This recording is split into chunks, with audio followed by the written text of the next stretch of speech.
Do anybody here recall being involved in that in any? Well, hasn't been any changes, has it? Well, it says, annually reviewing use of space at the head of the harbor.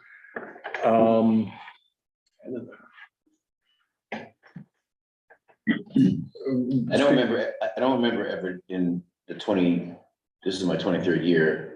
I mean, obviously.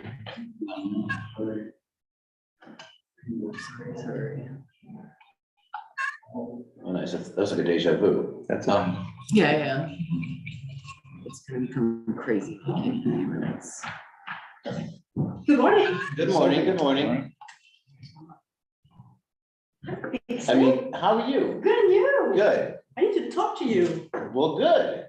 I like talking. I know. We're at a point now where the acting chairperson has brought up a point about something that, where did you read that just now? Is that This is in the town comprehensive plan. Oh, okay. And can you read that sentence again? The harbor committee is responsible for the master mooring plan. Okay, in the inner harbor, or are they talking about? No qualification of that. Yeah, that's so. Master plan. Well, I would- if it's in the comp plan and it's not in the harbor ordinance, then you need to change the harbor ordinance to reflect the comp plan. Yeah, Otherwise, it's just It's a no. it's a kind of like it doesn't have the same, a comp plan doesn't have a head of power like an ordinance does, I guess. Uh-huh. it's more like suggestive, like whatever, but go on, what's on your head? You know, Well, I'm wondering what, if we're not doing something we're supposed to be doing. Thanks, Audra. It appears that the people who wrote this, the authors of this document, thought there was some importance to that. well, you also kind of denotes where it talks about the head of the harbor is what it says. Oh, it says for annually, responsible for annually reviewing use of space at the head of the harbor. Okay, so that's, I think, key right there, what they're talking about. So the mooring plan, as far as the Army Corps of Engineers, and I'm just spitballing here, talking with Jay Clement, who's now retired, but still comes to the Castine conventions. The entire inner harbor is in Army Corps' eyes and on their maps is a federal navigable waterway. So that's why they talk about maintaining a 40-foot width, channel for egress and also the inner harbor floats. We had to plan out and show them where those would be available, where we could put them in. So those are in the middle, not putting them in to make it so you can't get in and out, obviously. So, and that could be why they put that in there, because that inner harbor plan is so tight and so that maybe they thought the harbor master that they hire would screw that up. And that's why they wanted to see, have you guys kind of help oversee it, I guess. Okay, well, thank you for your views on that. And, we don't have the authors here to explain themselves. Yeah, and we can review that as a committee and say, again, I'm thinking about when and if I leave, because if I live forever, I'll stay, but if I left, then, and you had a new harbor master who had to relearn everything, that might not be, and I don't want to pat myself on the back here, but they wouldn't know the minutia of how the whole Right, system works. right, there should be. In some- which case, it'd be nice to have that in there. First of all, figure out what the forefathers meant by that, put it in the ordinance to make sure you guys can say to the new harbor master, what are you doing? What Okay. question are you answering? Oh, well, maybe you could just read that to him one more time. Richard, town comprehensive plan, Yeah, 2017 states the harbor committee is responsible for the master mooring plan for annually reviewing use of space at the head of the harbor. And it goes on, describes some other. That's what we were discussing. All okay. right, No, but there's a concern here because I know you're gonna live forever, Steve. The issue is, Some of us may not wish for that. and sorry, Steve, I couldn't resist. It's not resist, and good morning to you, sir. Yes, All right, but what I'm saying is that whatever you do as a harbor master needs to be documented so somebody can pick it up.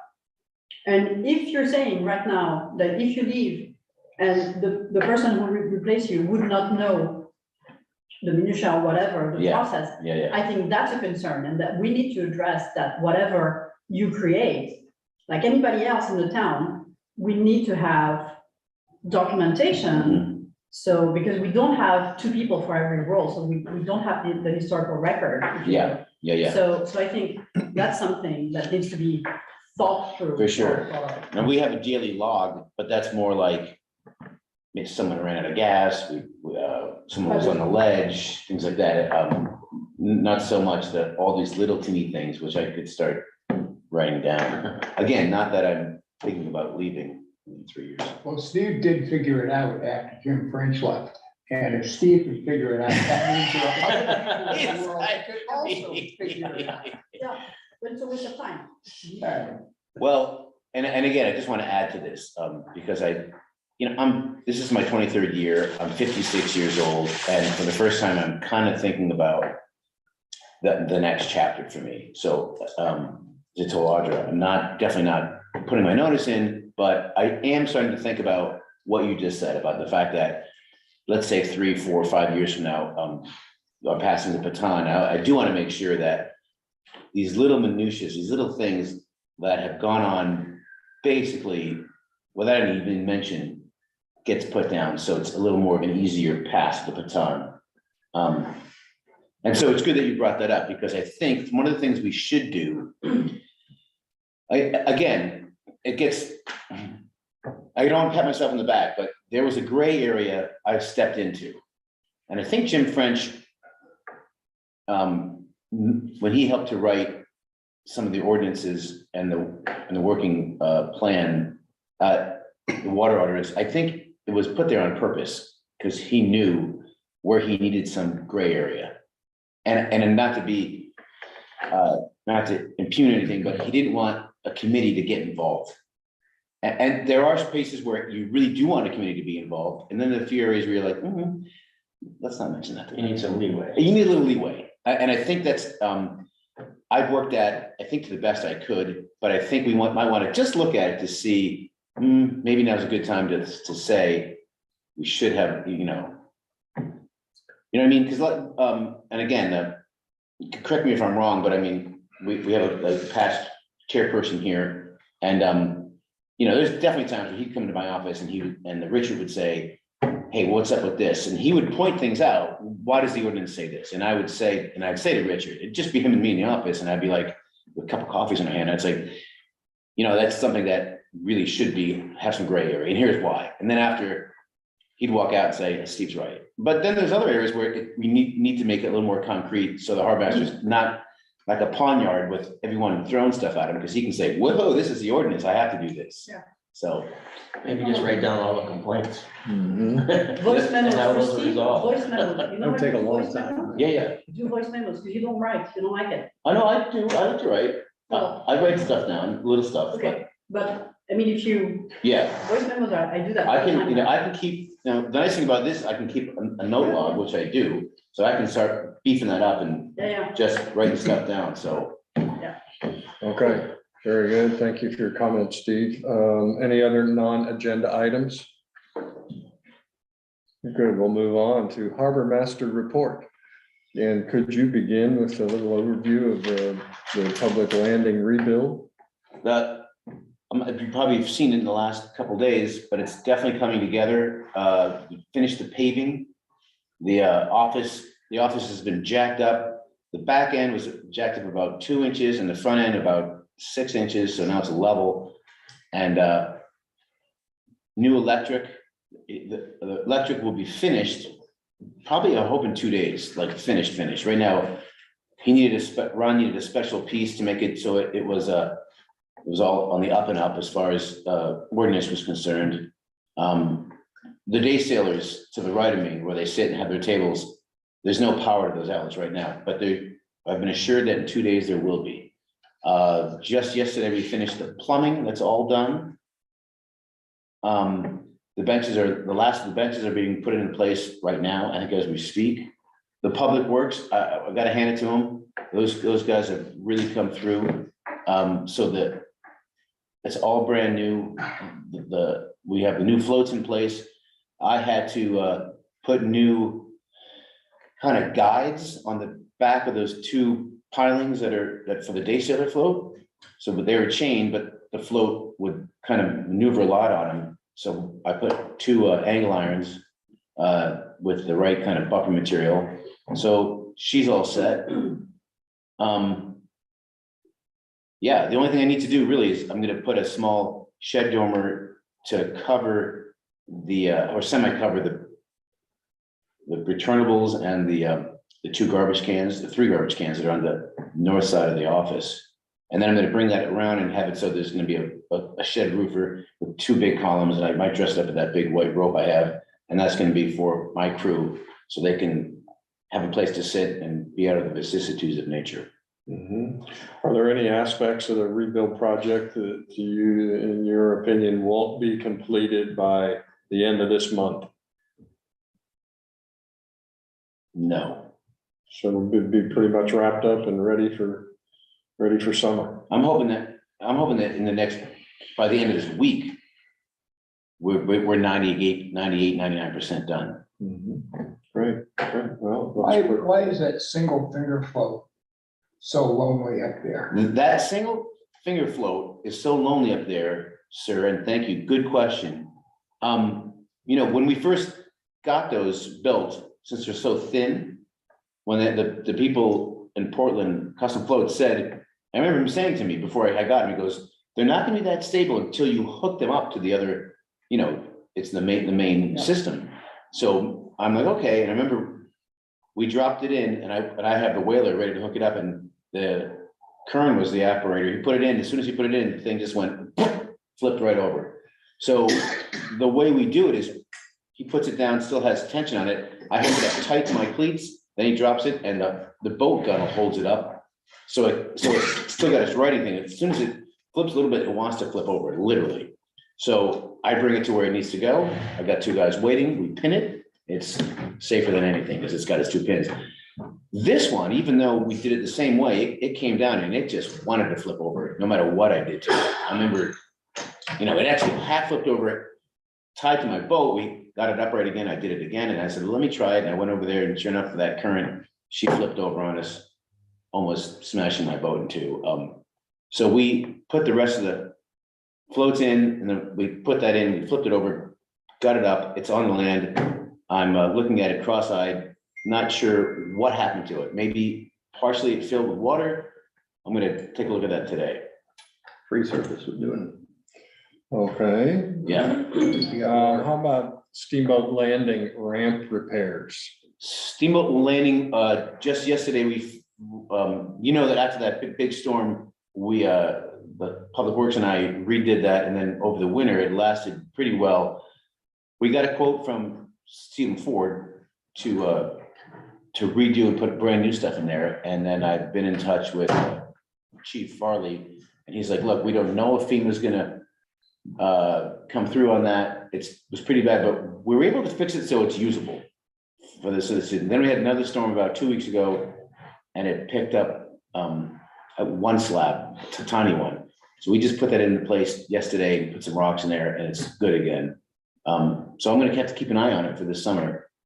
So in your opinion, the ramp is used? Oh, yeah, it's usable. I talked to Ed Herbert, and he, you know, casually, I saw him in Rankins, and, you know, he was like, yeah, you know, it's not perfect, but it works. It's tender because since it's so old and we're just kind of patching it together, make it so it's smooth. You know, I had the Public Works come and we lift it up, we put rocks in, we make it so it's level. And you get anything over, you know, 35 knots sustained, you get these big swells, and all of a sudden, oh, look, they just knocked another piece out of place. And all we do is wait till low tide and put it back in, and it doesn't take long.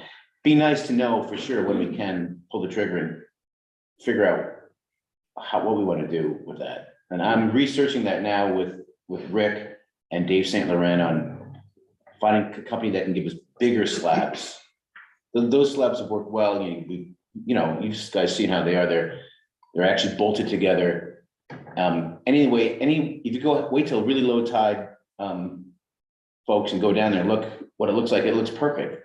Because most of the tide, I'm trying to think, I thought about this, now I forgot why, but up top, it's where it's a mess. So, Yeah. you know what I mean? Well, what I understand. There's is more that waves at high tide than there are low tide. Yeah, that's what I, Believe that, I'll tell you another one. The big trailers have an issue with the slabs being uneven. yeah, exactly. Drag on them and. No, I broke a trailer. And- I broke one of my personal Well, trailers. I'm talking about the big hydraulics, you know, and I've heard complaints about that. Didn't the harbor committee recommend that we hire an engineer to design as part of our steamboat landing report? To design a solution, and we gave that to the select board. There, And we haven't done anything about it yet. I remember this conversation. Well, no, good on you, Bruce. Why don't we? So what do you want me to do? I would think that we would, so as far as this budget year, it's not in our budget, but I don't know if we can talk about the fact that again, I can make it work, so this is gonna work for this summer, for this season. We might wanna be proactive and say, okay, well, for next year, maybe, again, start thinking where we can get the money to really make it so that system is beefed up and redone. It needs to get redone. Or the public works engineer is just it's just like this public landing. I was so used to just every year spending so much time fixing the old one, then it's just like, just rebuild the thing. And now I don't know what I'm gonna do, because there's nothing to do there now, it's brand new.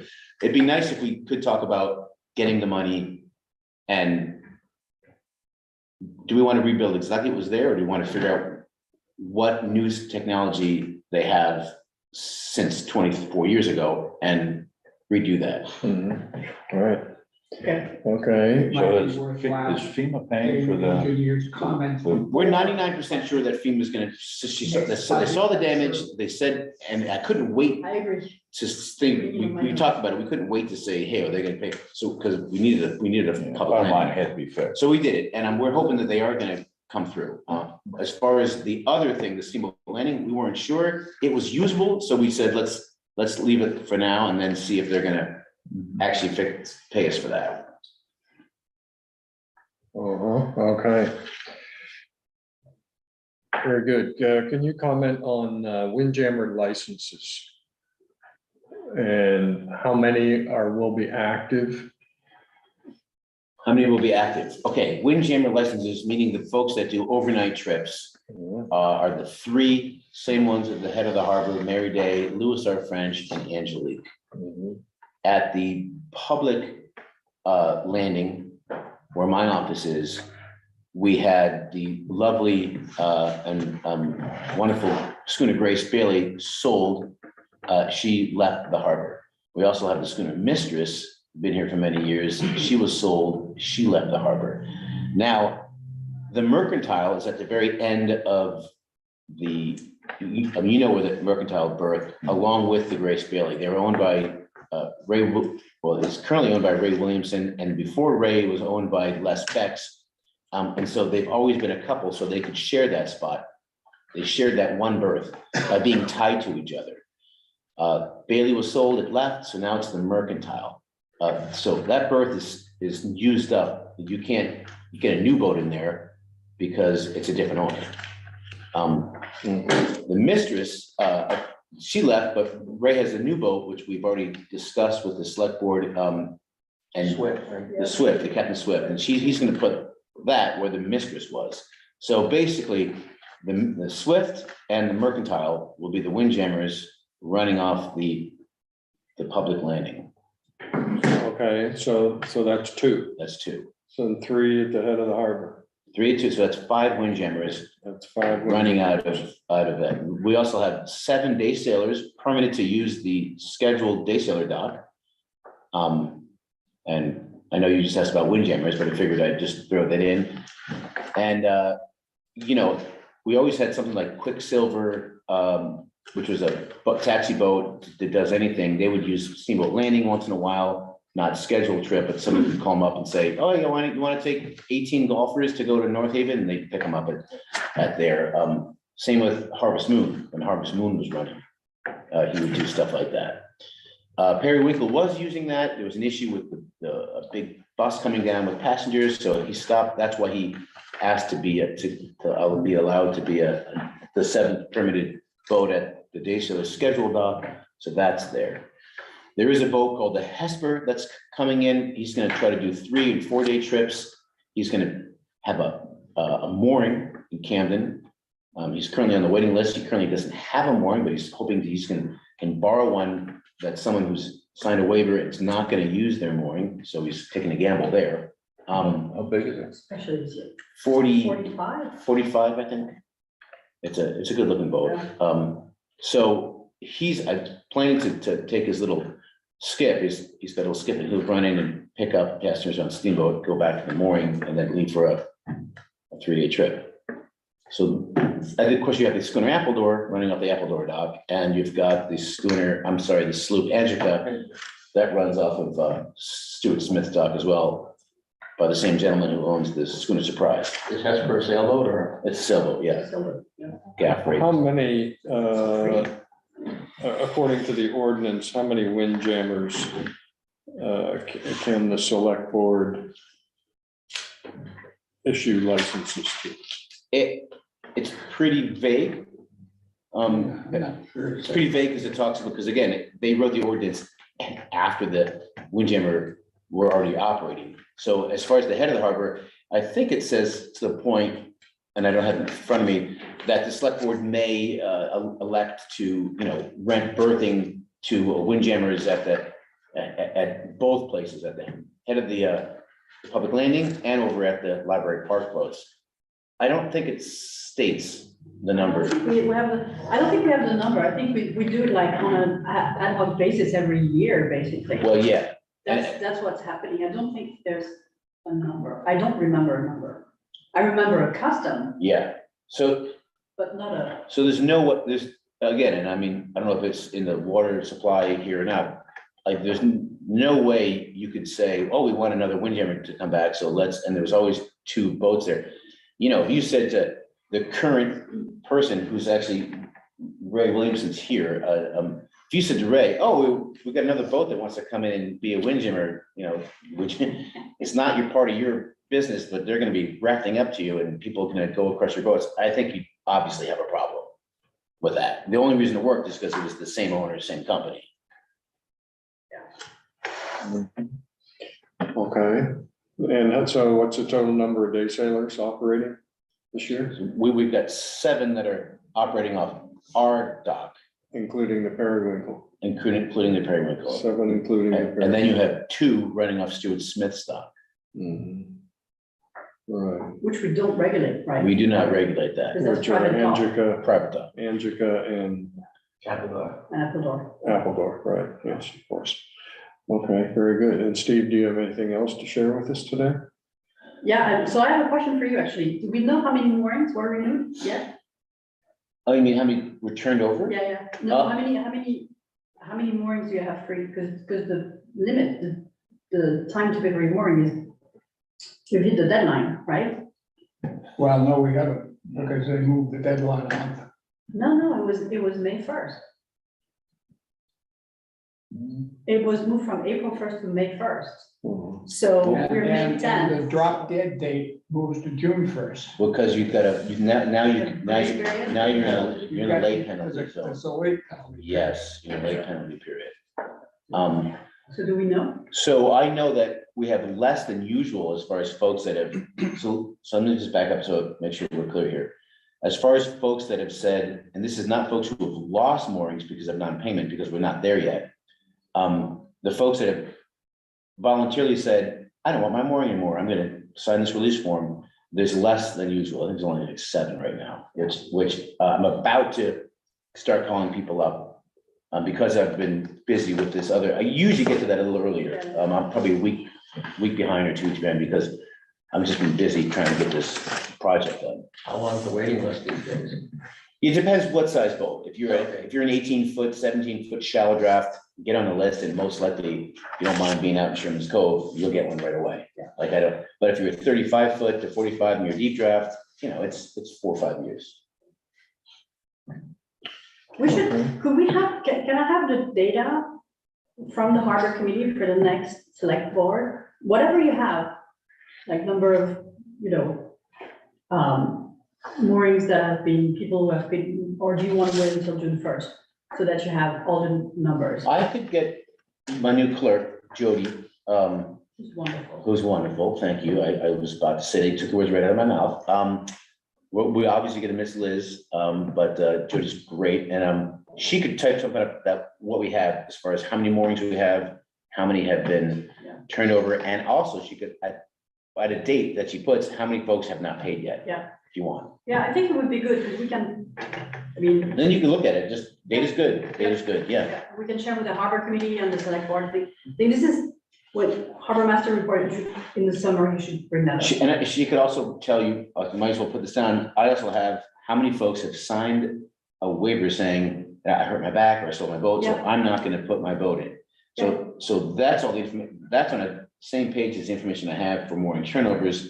So when John says, boy, I really need to borrow, I'm on the waiting list, I need to borrow a mooring, if I can say, what size boat? Oh, Mrs., give me a name, Mrs. Wood. I'm putting my foot in the water, don't look at me, I'm working on progress. But that little Excel Mrs. Tibbetts spreadsheet, isn't using her mooring, so you have the same size, call her up and you can use it, and I tell them the rules that you can't, no one can make money on it, but you can ask to recoup what you paid and boom, it's done. cool, little Excel spreadsheet, perfect, thank you, Steve. Very useful. Okay, anything else, Steve?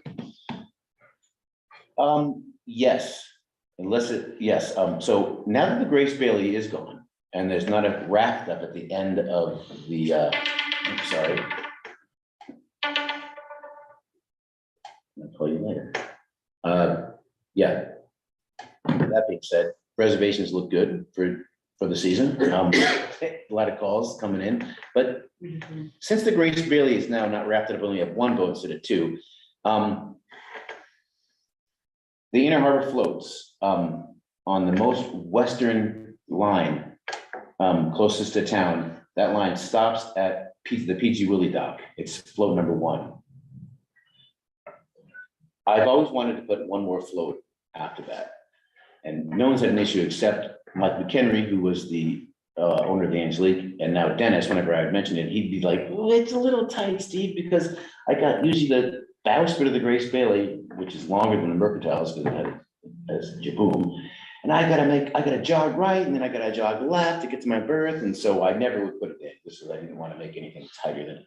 Now that it's gone, I talked to my inspectors, and we're looking at it, and there's enough room to put that in. So I wanted to bring that up, that I wanted to do that. I want you guys to come down, look at the spot I'm talking about, and let's move forward with that. It'd be 2 more spots. It's very coveted. We could make it, and then again, this is just, we're talking about it now, so But so what would you rent it for like a? what Nope. kind no, we put it at just like all the other floats, with people that are waiting on the list that want a spot, we'll get it. So an additional 2 floats, basically. Well, 2 sides, Two one sides. float, 2 sides. Yeah. We could talk about the town owning the western side, so we can, Use it as a transient mooring. so we could use it as folks, for transient, and then, again, if, or make it so, because you're allowed to have up to 14 feet beam for a boat, we could make it so, you know what, it is, let's make it so it's only a 10-foot beam. To make it so it's, we can kind of manage that better, but I just wanted to say that I really want to do that, we can fit it. If that was a town float completely, would that be used for, as you described, transients and such? Yes. On a regular basis? Yes. Well, what we could do is, so we already own one float side. On a float 15 next to it. We could give that float side up, let someone on the list take it, and the town could have both sides of this new float. That's another idea. And it's closest to my harbor. to my office and we could, so when folks come in, a lot of times folks, two 30-footers that are cruising, well, they know Camden and they're like, oh, we want to have both our boats so they can barbecue together and do cocktails, so if they had the same float, you'd rent it that much easier. It's $50 a night per side. Okay, Anyway, I wanted to say that, you guys can come see, you guys can take a look what I'm talking about, if you think it's a good idea, we'll move forward with it. I think the question is whether, I mean, we're always talking about how congested the harbor is. And so would that add to the congestion or, I mean, what you're saying is apparently if we manage to 10-foot beam, it would be manageable, but we have to keep that in mind. Yeah, and again, when we redid the inner harbor, Ray, you were there, I formed a dredge committee. And it was basically this committee, but with a different hat on, and the committee helped me, this is an 02. We had to redesign the entire harbor. How we were gonna anchor, how we're gonna get rid of all the old stuff, how tight can we make it so and I have to say, you can look in the notes, I was proud of this quote that I said, because the whole committee said, we showed them this and someone was like, no, we can't put them that close because sure, now we're getting 8 more spots, but for folks that can't drive boats, it'll be dangerous. And I stood up and said, I don't want to design an inner harbor for folks that can't drive boats. I want to design an inner harbor for folks that can drive boats. okay. And I know, do you remember that? I mean, you guys stood up, you applauded me, and I think I got a raise after that. But, and I love that, So- half an hour ago, he's telling us he's leaving and now he's asking for. So, no, but you bring up a good point. There is that's why I'm bringing it to you guys, because I believe it would fit fine.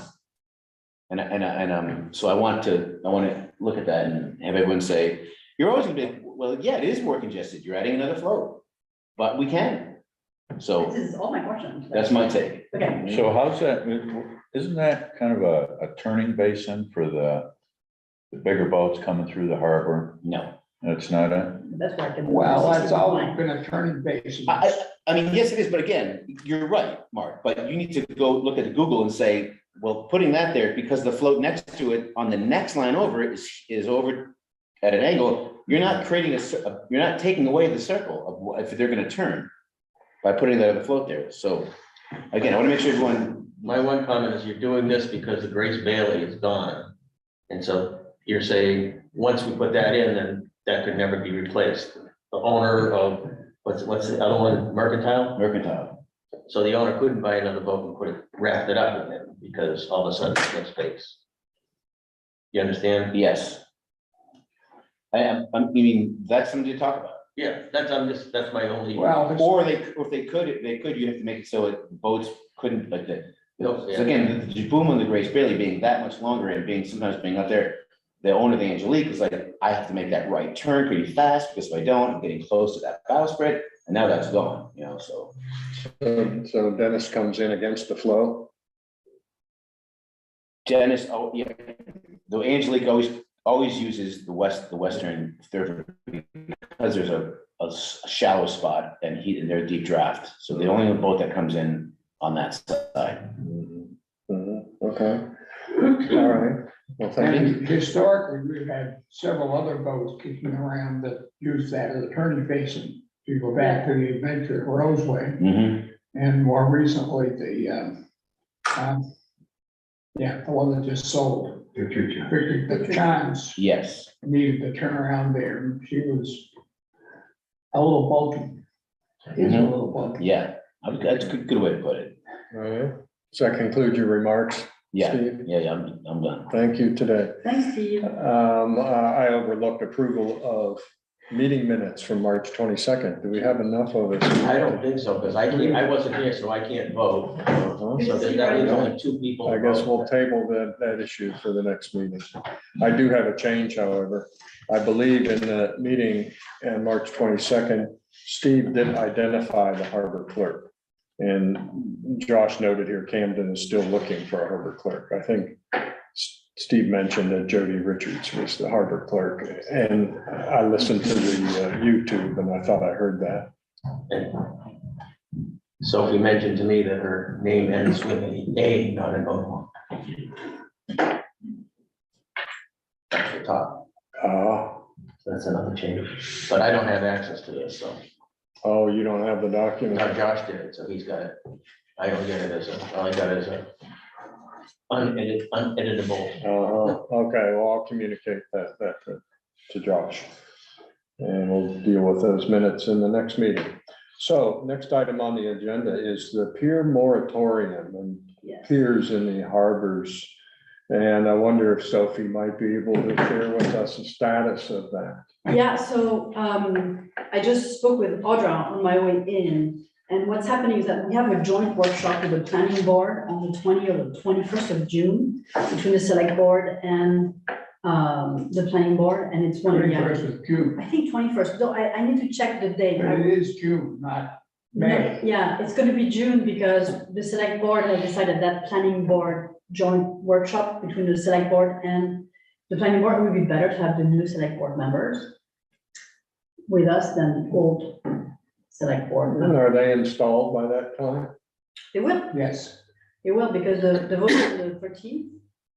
And there will be a select board. Mhm. And, Or the week after the you 20th. know, I'll give you the date, I can't remember. in a workshop on that topic. No, it's not a workshop on the topic of the peers. It's a joint planning board, select board committee workshop, among which we'll put the peers ordinance.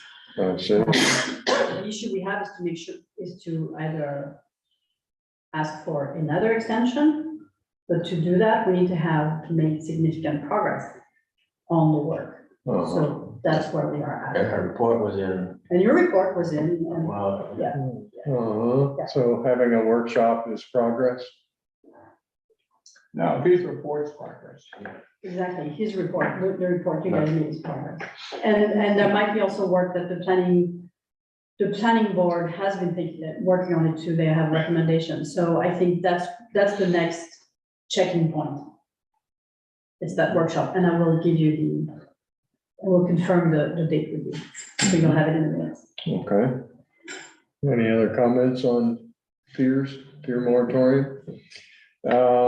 And Steve, you might be able to contribute to the Curtis Island discussion. Can you give us an update on what's happening with Curtis Island? So there was some damage to roof shingles on the Christmas storm. I was alerted to that via Susan Manning, who rows every day, the Dory. I then took that information, gave it to Audra, and we also contacted, I forget who exactly it was, but basically we've got someone that's gonna come fix it. So they did a quick fix with a certain material, the tar paper kind of thing, to make sure that, because there's quite a bit of shingles that were ripped off. Yeah. And so we wanted to make sure that no water damage. So they made it so that was the case. Now they're actually gonna re-shingle it, or fix it in a more substantial manner. So that's gonna happen this summer. I don't know when, but I will help with when and where, bringing folks out with the way. this is the house, This is the actual house, yeah. and the garage is okay. Garage is okay. What's a caretaker status? Good question. I don't know if we know that.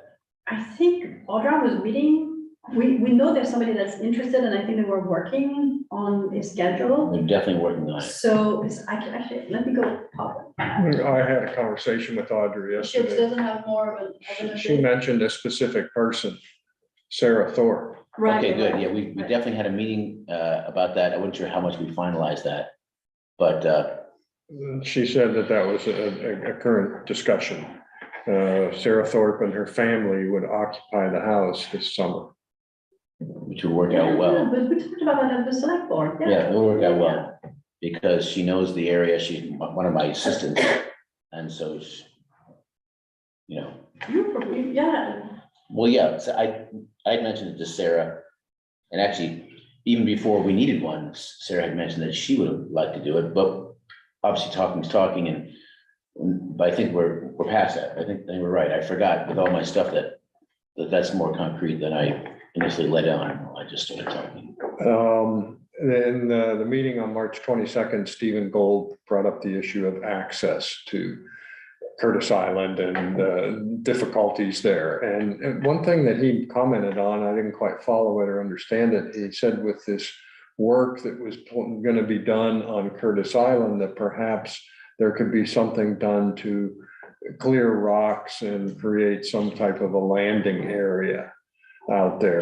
Is that feasible? Yes, I mean, so over the last 8 years, I have slowly been working on that exact thing because we have, Steve Gold has been a prominent, I guess, person, which is basically always been coming to this committee and saying there should be better access to this island. Ever since I started as harbor master, there's definitely been a yes, no kind of thing. Some folks don't want more access to that island. It's too fragile of an ecosystem is what I remember they saying that. I'm not sure if we still believe that. I don't know if that was ever true. I mean, it's an island, it's granite and pine trees. But I think the issue is usage, and so if we have more, because we have a lot of people who go to Curtis Island in the summer, I see them all the time. Yeah, So the question is, if we have more people going to the island, do we need to make sure that they have safe access, I would say, so that we clear rocks or whatever needs to be clear, and that they go through one access point that is maintained, basically, so that we can manage the fragility of the ecosystem instead of having nothing and having kind of well, yes, quote unquote unregulated access. yeah, obviously, I think that's the balance we need to look at. yeah, if you got a 80-foot aluminum landing craft and started allowing them to bring 400 people a day, 1,000 people a day to the island with no management, the island would be ruined after about 4 years. Because it wouldn't be on the trails, they would, God knows what would happen.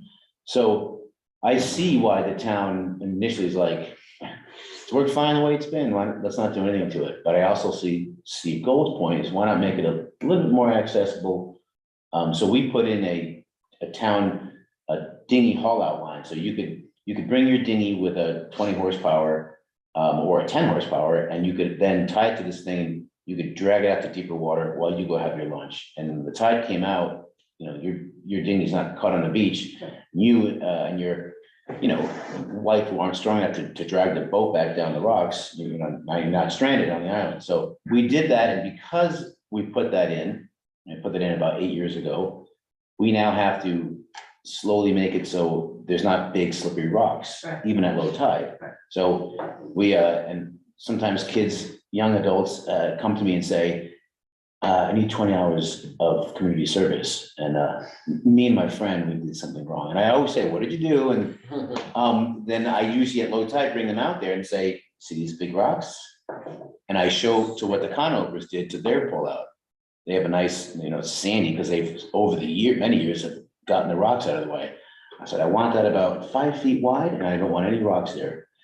So, I come back 4 hours later and it's that much, so I've been working on it. It's definitely, if we could have some fun little picnics out there as a group, we could get a lot done. And we could make it so it's getting better, but it still needs work. Where's the How con? many people go to the island every summer? Do we have an idea? There probably is a log. I'm sure that when the conovers were there, I'm sure we could say to Sarah, let's make it so more people, sign this log or something. Yeah, there's that book. You can sign. There's a big book there, yeah, but not I everybody. did it would do Well, that. not everyone, No, not I did it everybody, a lot. no, but not everybody goes inside. They go to the island, picnic, whatever. yeah, So they don't go to, walk the trails. yeah, pretty Keep big. that book in the kiosk, Yeah, it's in the, you got right. right at the head of the Head of the stairs, yeah. It's a great asset. It's a precious Signs asset. are nice. So I get why we want to kind of keep it so, it's gotta be in a club. So there's If we put public docks out, access to the house? well, I wouldn't say there's public access to the house. Chief Gagnon, I'm in a meeting. Can I call you back? All right, I'll call you back. that's got, now that we have the blue foam, no blue foam after the 15th, which is in 5 days. He's on it, Good, he's on it, good. I had some blue foam. In Hosmer Pond, he was like, What's this 5 days? I'm confused. well, on the 15th, it's in the ordinance from 5 years ago, the town may charge you a certain fee for having blue foam in Camden. So I don't know what it is. If you have blue foam right now, anybody, any of you folks, you want to get that float out of the water, even if you can't replace it, get that out of the water. Are you gonna be Chief Gagny surveying? is on the warpath and he's been told to enforce that. And it's been 5 years since the select board made that ruling. So I think a lot of folks have said to me, I didn't know. I'm like, well, too bad. Is it harbor master responsibility to survey or inspect floats? That's not in the Float ordinance. inspection is done by, mooring inspection. Yeah, and there's only there's one in a harbor float that needs to get out of there. They didn't know, they really didn't, and they're not in the state, so I don't know what we're gonna do about that. What's the fine? It may be, $40 a day or $20 a day or something like that, Again, But that's Camden's okay. very reasonable. I don't think we're trying to be really mean here. We just want to get this done and we want to make it So fair. for how everybody. many floats are there remaining with foam? I believe there's one in the harbor float. I beg to differ. There are more than that. Okay, well, And some of them are very hard to tell by driving by. exactly. You can't tell on some of them. You can But you there can't see there them. there are at least two. One that I know of, what I know of is one. There might be one that I can't even tell if it's blue film, but anyway, we're getting off subject. We're getting off subject, but let's do. Curtis Island, Curtis Island. lovely island. Yes, so public access to the house? But No. no, you can't go into You the can't go to house. the house, you have to make an appointment, right? Or, I don't even know. I don't know how it used to, well, maybe Sarah will change it. Yeah. So the accesses were just a lighthouse then? Lighthouse, Is that right? that's my understanding. Yeah, okay. Yeah, Okay, but on the subject of blue foam, since you brought it up, sorry, may I? We need an inspection in that case, if there's more than one and we don't know where they are, let's inspect this and make sure that the ordinances we vote are actually, and here too. yes, I think that'd be a discussion for the select board no, So, to determine who's responsible for doing that. okay. I can take it on, so one thing I thought when we're talking about access to Curtis Island, if we phrase it as improving non-commercial access to Curtis Island. Okay, that would be, kind of eliminating but what's non-commercial for people, so for instance. the barge showing up with 50 people. Yeah, but so, kayak tours. the kayak tours, they go Oh, to yeah, I Curtis guess that Island, would, wouldn't right? it? Yeah. Yeah, you could say any motorized commercial. If it's a non-motorized kayaks, then that solves that. So we don't have- Yeah, it gets complicated. Hey, if you guys want to keep it so the kayaks company can still bring folks out, 8 kayaks at a time and have them stop and take a break there and eat, then you can do that. But you're right, Mark, you want to make it so, or maybe you don't, maybe you want to allow one boat to bring folks out there. I don't know. Maybe you wanna design it, like you said before, about you didn't wanna design it in a harbor to people who didn't know how to drive boats. Maybe we don't wanna design access to people who don't know how to land on a main island. Well, another thing is that if you want to take this asset and maximize it, and then you need to have someone like Sarah Thorpe, who's now coming in and living there, she might have to become more active there. Yeah. For families then, and be like, oh, excuse me, you can't step, this is the trail, you gotta stay on the trail. I just saw you drop that empty 6-pack of beer cans, you gotta pick it up. I mean, you gotta pay someone to manage it now. Yeah. So you gotta figure out what you want. Are you participating in discussions between Sarah and Audra? Well, the initial one I did, just like, here's basically what we're looking for, and the funny thing is, we really ain't sure what we're looking for. Because the Conover's have been there for so long, we're just kind of like, we don't really know what they do. So we're kind of figuring this out as we go. Okay. All right, so ready to move on here. Today we have a guest presenter, Jim Bennett.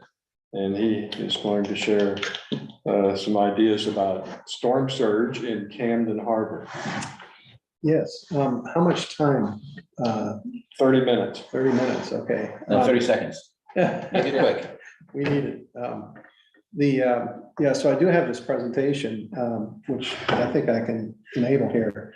But given the amount of time and where the interest of this group may be, I do want to respect everybody's time.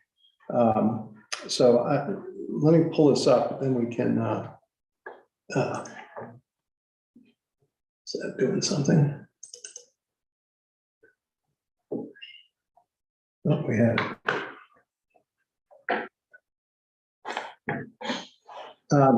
Just to introduce myself, so I'm a resident of Camden. I've owned a house in Camden since 2000, but I started living up here, not seasonally, but when I wasn't working in Massachusetts back in 2012. That's when I bought a boat and started mooring it here in Camden. So my background is as an engineer. I've worked, 40 years in engineering. Most of that time was spent as a naval architect. I worked at Bath Iron Works and then for General Dynamics. And I was, I did various things, including launching calculations and designing of ships and managing of shipbuilding plans. Ended up going all over the world, Australia and England and so forth. I moved on from that to working for a company called Raytheon in Massachusetts. And I was responsible for their naval radar development and managed a program to replace Aegis radars and all the Navy ships. And then retired in 2018. Been living in Camden full time since then. And I do some consulting. I have a small business, and I do very selectively consult on marine engineering as well as technical matters having to do with electronics and ships. Also was a member of the National Academy of Sciences Marine Board for 4 years. And I'm also a member of the Camden Yacht Club. And I was asked to head up a group there for planning for the long-term survivability of the yacht club and in respect to what's happening with the sea level and also storm surge. We do have let's see if I can get this thing to move for me.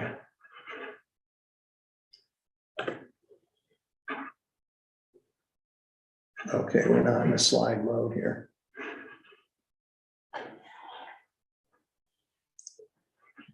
Well, I'd like to interject something. Sophie, would it be appropriate for Jim to be working directly with the town as opposed to the yacht club regarding improvements or resiliency for the property? So that's a complicated, that's a simple question with a complicated answer. I think we're trying to figure out how to work those different issues, whether representing the yacht club, the harbor. So I don't have an answer to offer at this stage, but I can tell you that there are discussions right now with the town, the yacht club, with Jeremy, with Audra, trying to figure out kind of the web of responsibilities and how to do this without conflict of interest, basically. Okay, thank you. So, but thank you for this question, and it's certainly something we're trying to figure out. And I appreciate that. And I'm here today just as a citizen. Right, exactly. Camden. He's here as no one. Right. Sorry. I'm a citizen who's involved in some things. So anyway, this, just the historical background. Sea levels are rising. They're rising very gradually.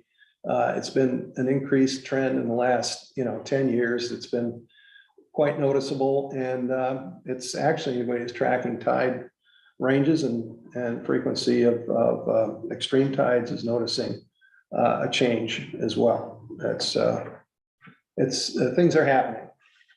I'm gonna focus a little bit on the storm on December. That it was actually a pretty significant event for the town. But we were very lucky that the storm wasn't worse, because the peak of the winds, I should say, a peak of the tide occurred well in advance of the peak wind. And I'll show you the data on that. But, and also the storm duration is fairly brief. So in spite of that, we had significant damage in the harbor. And this is the wind and the weather map from the event. 982 millibar low pressure center. And the wind was predominantly southeast initially, and then it clocked around the southwest. How does that compare to previous historical events of this type? Well, I'm sorry, here's more data on the storm. So gusts, these were all recorded on local wind measurement devices. And you can see that Dillingham Point, which is a good marker, at around 10 a.m. we had our peak wind recorded on that device, but you see a lot of these other devices, including the highest wind we had recorded at 4 p.m. Down at Lyman Morris. These winds are significantly different in the inner harbor than you see in the outer harbor. And also, when I say outside, I should say outside the harbor, and there are also a lot of differences between what's recorded on the buoys outside Penobscot Bay versus what we see in the harbor here. And I'm going to talk a little bit about what we're trying to do to acquire additional data and information about not only the winds, but the tides and the tidal surge, because the key thing we're missing right now is good data on what's happening in Camden Harbor. This is the next nearest most severe historical storm in recent times, which was back in 78. Famous blizzard of 78 occurred in January. So later in the season, there was a surprising amount of damage done to the harbor at that time, since there were no boats in the water. But it had, I would say, comparable winds to the one we just had. Its duration was much longer.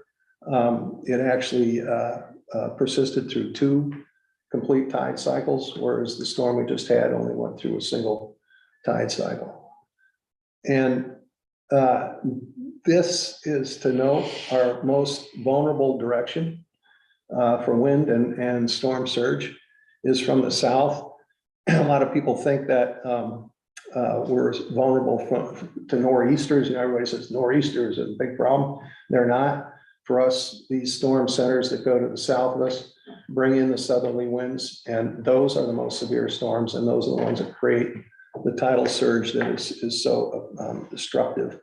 And so if we're going to do anything to try to protect ourselves, it's really critical that we get that right.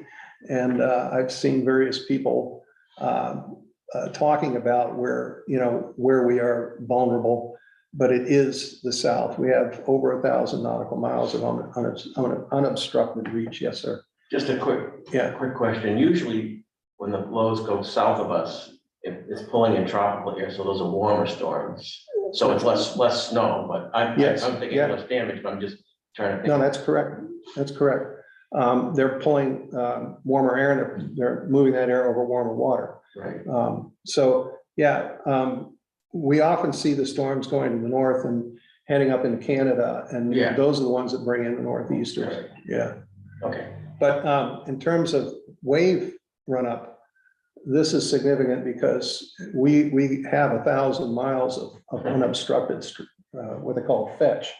And so we get much larger waves coming in from this direction. And also we don't have any real protection from the ledges to the east. Now, they're not effective against storm surge in this direction. And neither is the shoal spot between, Curtis Island and Dillingham Point doesn't afford much protection when the winds are in the storms. I should say the waves are coming from this direction. So here's the historical probability of winds by direction, by month of the year. And you can see that we have, this is January, this is December.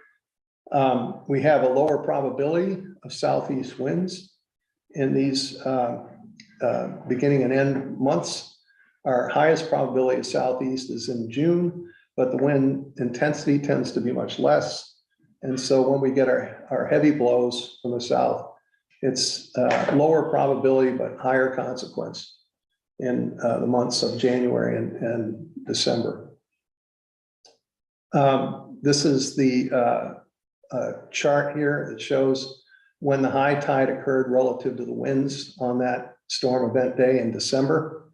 The gusts were well below hurricane force, but they were significantly damaging. You can see we saw right about at high tide, we were seeing 42 knot gusts. This was outside Penobscot Bay on the mid-main shelf buoy. And you can see from the data I presented earlier that we're actually getting higher wind gusts inside the harbor, because what happens, the wind moves from outer Penobscot Bay into the harbor as it gets accelerated by the geography of the harbor and also by the hills to the north of us. So the air is trying to accelerate as it comes over those hills. And that's what happens in the harbor, we get acceleration. This is the wind direction. So you can see right at high tide, we were seeing southeasterlies and again, our most vulnerable direction. And the low pressure center is what I meant about the fact that the low pressure center didn't actually pass until 6 hours after the high tide. And so winds continued to increase in the harbor. We lost the wind measurement gauge on Lyman Morris's dockhouse with its last recording was 65 knots. So it got blown off the top of their dockhouse.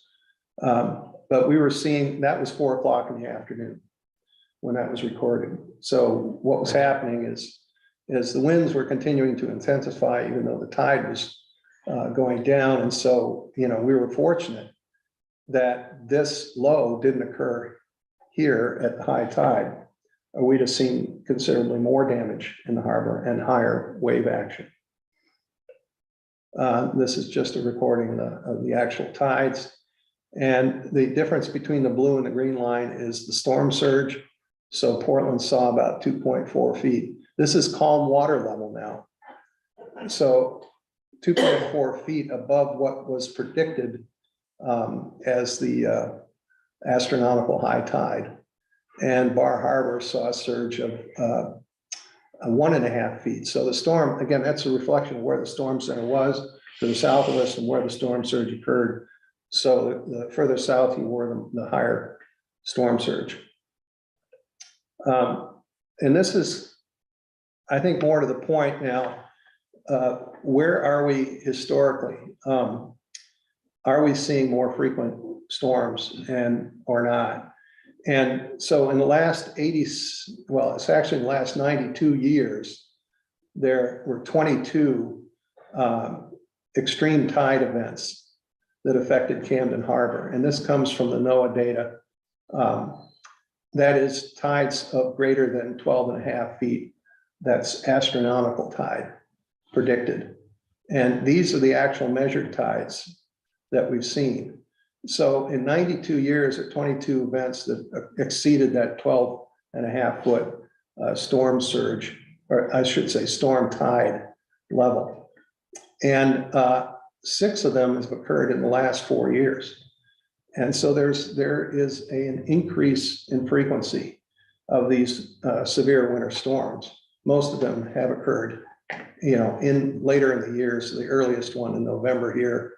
And you can see, generally speaking, these storms have occurred, in and around December through March. One as late as April, we just had an April storm. So, but these are the storms, and these are the tide levels that have occurred. And in December, our last storm, significant storm, we saw over 14 feet of tide level. Now, I can tell you how I've derived that number, but we don't actually have a tide gauge in Camden Harbor. So I've had to use photographs and other data to approximate what that actual calm water level equivalent was. So we saw 14 feet of calm water level. On top of that, there was a 4-foot wave system occurring approximately 4 feet. So we had another 2 feet of water above that 14 feet. And that's what the peak of the waves were that were hitting our buildings in the outer harbor, including the Camden Yacht Club. And we do have a benchmark at the yacht club that shows the actual height of the wharf. So I was able to use that and photographs to estimate what we were actually seeing. So 14 feet of calm water level, that's a pretty significant tide surge. It's not the highest. So back in 78, we saw 14.5. So, but it was a comparable event to what we had back in 78. But those are the two most significant storm surges that Camden Harbor has seen in the last 80 years. So that also, I mean, in 59, we're 14.2. Yeah. So. Yeah, no, I mean, these events are not unknown in this part of the world. But we're trying to bill this as it's happening right now, but here we've got data that shows it was happening in 1959. Yeah, the difference is the frequency. So we've had 6 of these events in the last 4 years. In the previous 86 years, we've only had 16. So we're going from a frequency, it's 5 times the frequency of these storms. So we've gone from 0.2 per year to 1.2 per year. We're seeing more than one of these storms, these severe storms occurring every year. And in the previous history, we might go 5-6 years between seeing one of these storms. And that's the difference. That's what's happening. Yeah. So yeah, this is, well, and as I showed you on my first slide, the increase in water levels are not the most significant thing that we have to be concerned with here. Frequency. It's the frequency. And to a certain extent, the severity, which will increase as water temperatures in the Gulf of Maine are increasing. That tends to make the storms more severe. But there's other countervailing factors which are also negating some of that effect too, because the storms have to pass over colder water to get to Maine when they're coming from the south. But when they're coming from the Midwest and the East, I'm sorry, the West, they come across and they're not being affected by those water temperatures. So anyway, we are seeing much more frequent storms. And that's the factor that we have to be concerned with, because that's the economic impact every time we see one of these storms. And I'll show you some data on that. Any rate, this is frequency of tidal flooding.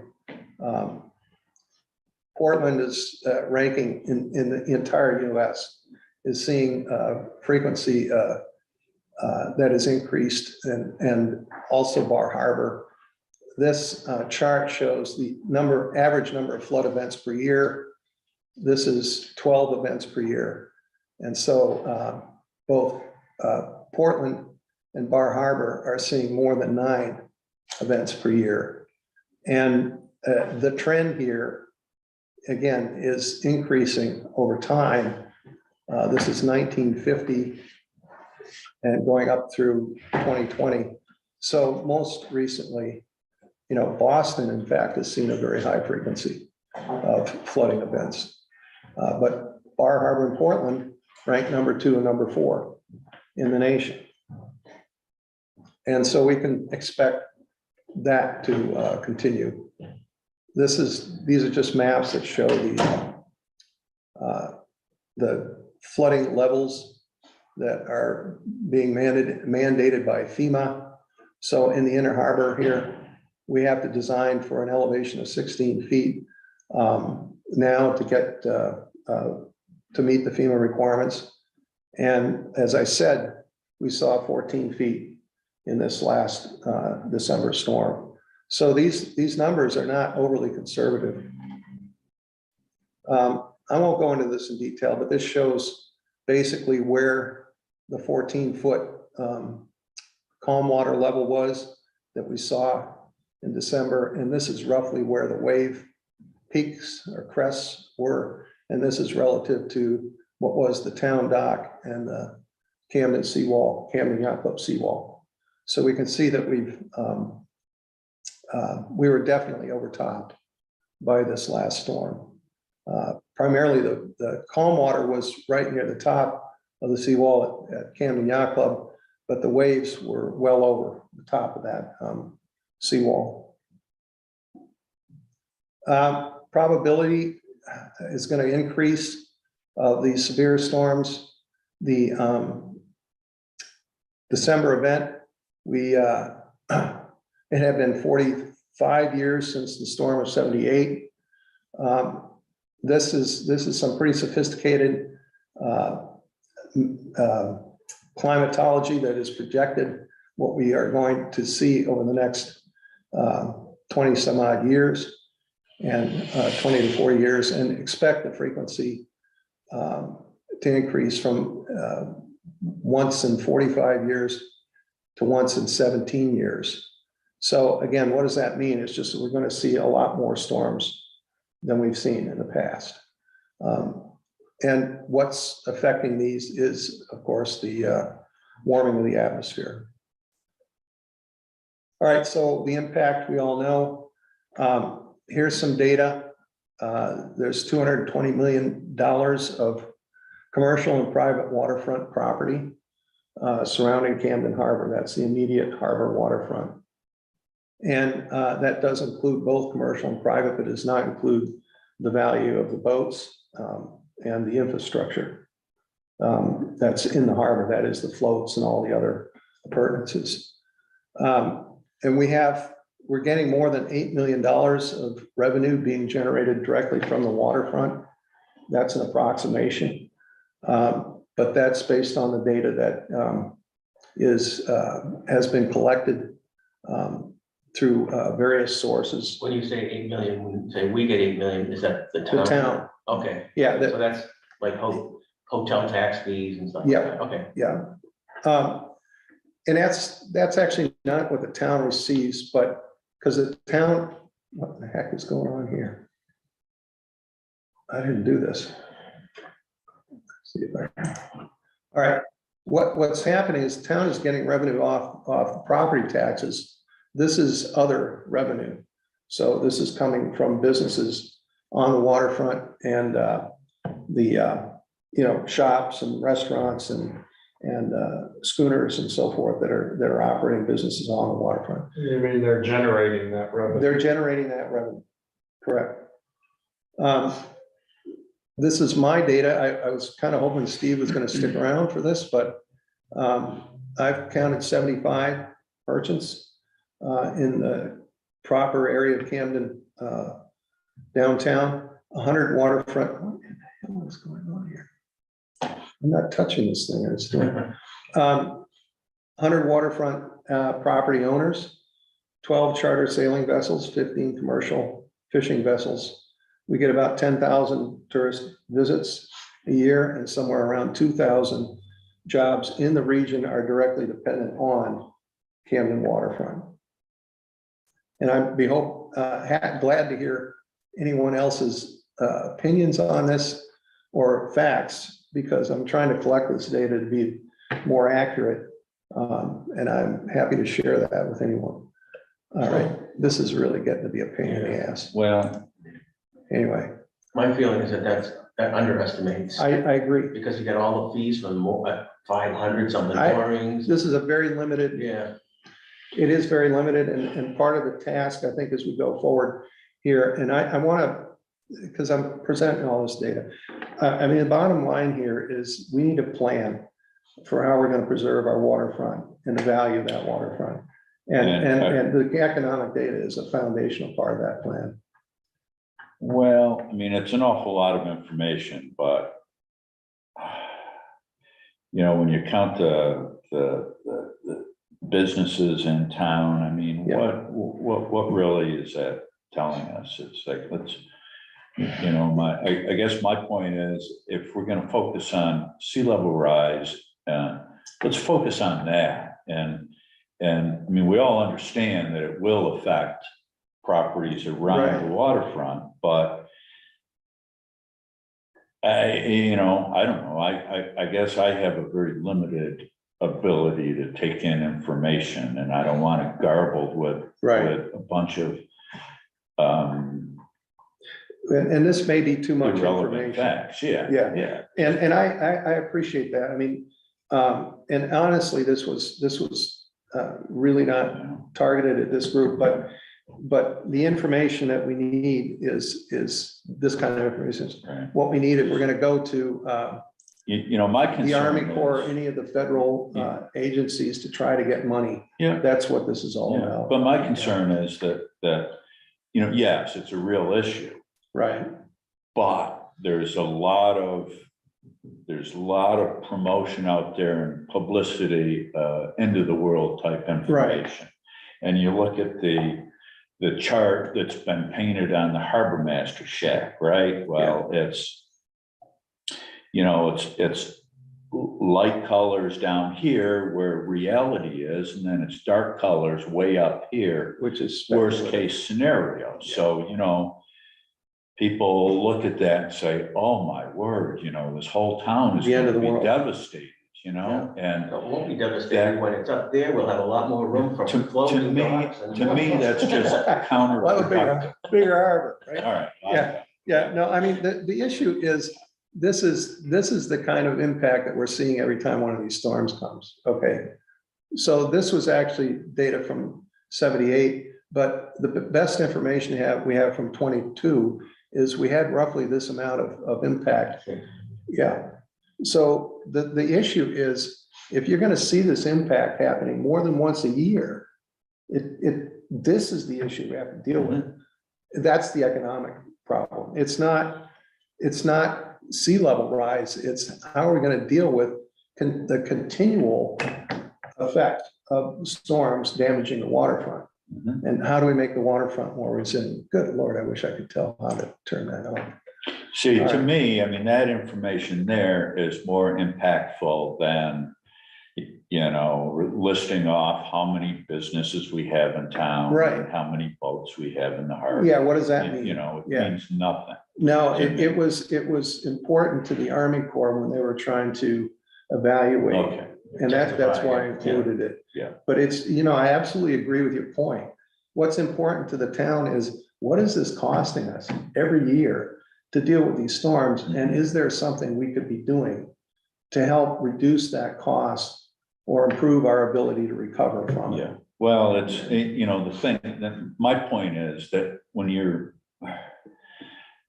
discussing it with large groups, you know, it's important to like stick to reality and Right. actual facts. Because everything gets spun off and it's like worst case scenario, and it's like, you know, the town's gonna flood and the town's gonna disappear, and it's like, you know, and people pick up on that, and it Yes, just seems to become the real, buzz. you know? Yeah. And No, I I'd just like to see all this stuff stay grounded and realistic. well, I'm trying to stick to facts, Yeah. but everybody doesn't resonate with the same facts. And you're right, there's so much in the media about this whole sea level rise thing. I consulted with the US Navy on their facilities plans, and they've got some really serious problems in Norfolk, Virginia, as an example, where they've got both the increasing sea levels, but also the subsidence of the land.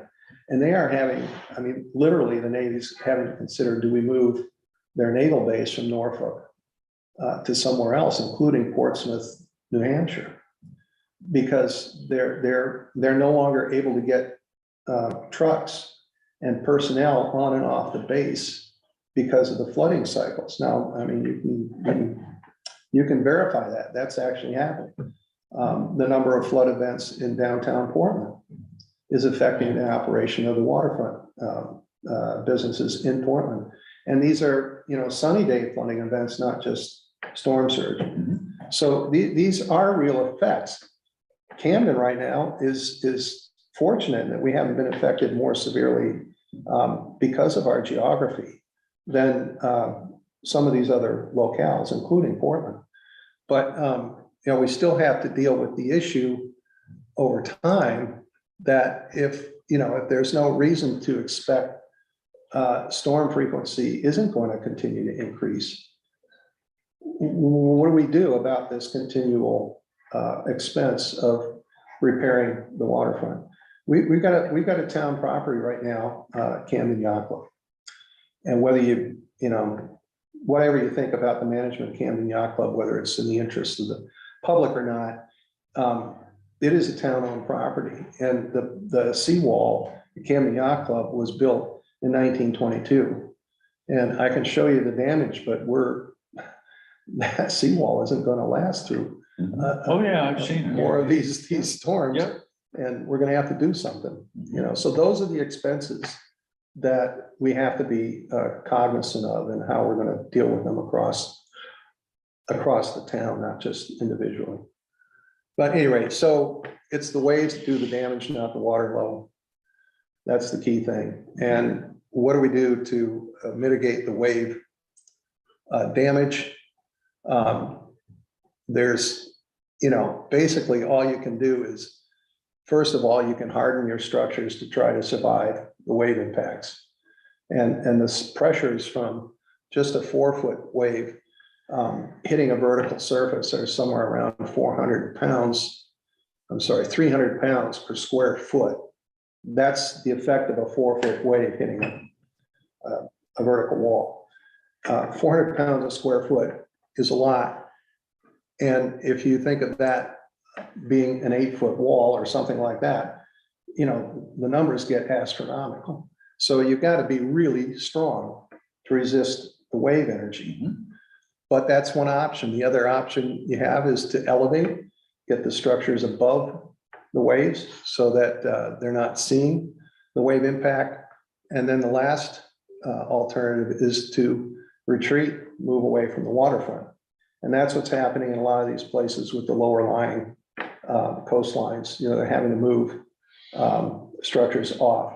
Well, I don't know. I was just in Fort Myers Beach. Yeah, And they are not retreating there. no, I know. Little postage stamp properties that I was looking at, I said, wow, wouldn't that be nice to have that for about $50,000? It's $500,000 and people are buying them as fast as they can. Yeah, I just came back from, I was down attending a wedding in Florida and I was talking to people about that. But yeah, the Army Corps has a proposal to put a seawall in around Naples and Fort Myers to try to protect it from a future hurricane. And it's a huge controversy down there. Yeah. They don't, these are not uncontroversial topics. People, if people can continue to get money to rebuild, they could just continue doing it. In Rhode Island, the Army Corps was asked to consider a breakwater for the same reason. And they made a proposal to the community there to pay for raising every one of these beachfront properties 6 feet as an alternative to building a breakwater. And that's what the community is working with the Army Corps to do. They said if they can get everybody together and do it all at once, they can cut the cost of raising all these properties to less than it would cost to put in a breakwater. Wow. Yeah, because they have a very challenging area that they with sand beach and so forth. Getting a breakwater to actually be effective in those areas is a challenge.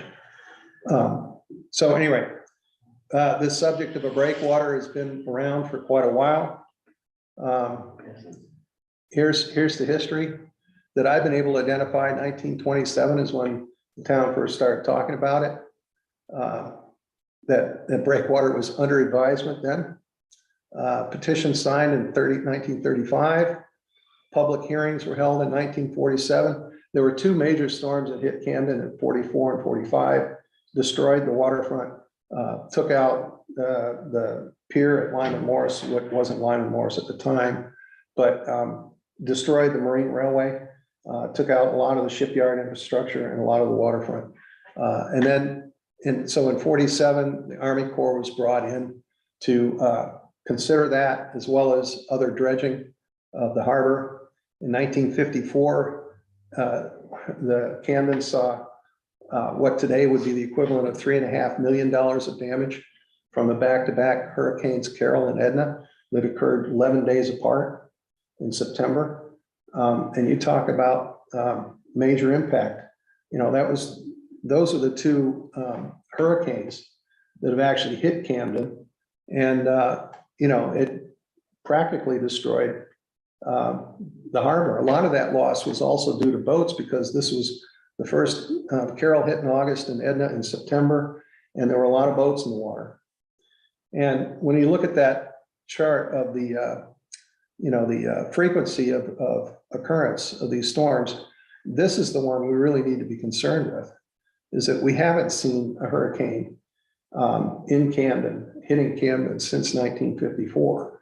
And this last year, I forget, it was Hurricane Erin that hit Nova Scotia. Yeah. You know, they were very lucky because there's so few people inhabiting that coast up there, but they were devastated by that storm. Yeah. How did the perfect storm, was it 90? 96, I think. Yeah. Yeah, How did that affect Camden? Is that? very little. very little? Yeah, surprisingly little. It was amazing, positive. Yeah, exactly. And with these storms, they can be very localized, and they can do extreme damage in a very narrow area, relatively narrow area. But that's especially our winter storms. But these hurricanes, they get larger, you know, they can do, you know, really widespread damage. The hurricane of 1930 was, You see that, I mean, that's kind of my point, all right? Our last hurricane was 1954. yeah, So why don't we focus on that data? It's like we haven't been hitting a hurricane. We're focusing on data that creates negativity and problems and But these are real events. yeah, that's what I'm saying, but the data shows that we haven't had a real hurricane since 1954. So, but we're saying because of global warming, we should expect one, but you know, and I'm not, you know, I'm not saying it's right or wrong, I'm just trying to discuss it, you know, and well, there is no certainty in predicting the future, right? You know, right, it's like the stock market. right, Okay. right, You know, past results are no guarantee of future returns. yeah, This is what we're dealing with, and everybody has a different perception of risk. yeah, We have to get the best information that we have, and then try to. yeah. And don't get me wrong, I mean, you know, I'm all for looking forward and trying to protect the waterfront and, you know, be prepared for this stuff. But it's just, you know, after hearing worst case scenarios over and over, it's just, it becomes, you know, a little overwhelming. Well, Also. also. Walk out into a beautiful day. Yeah, I know. Yeah, and It's like, yeah, and you become, you know, you become numb to the. exactly. Yeah, So, you know, my focus is if my concept is if you really want to do something, let's stick to reality. You well, the know, reality is we can't predict the future. well, I mean, we. I can't- know, but the reality is that the entire eastern seaboard is dealing with the same thing, That is the reality. all right? Absolutely. So you know, that's. Yeah, well, part of it, sir, Jim, I'm wondering here, 1980 harbor plan, it says businesses contribute 7 million. I'm wondering what that means.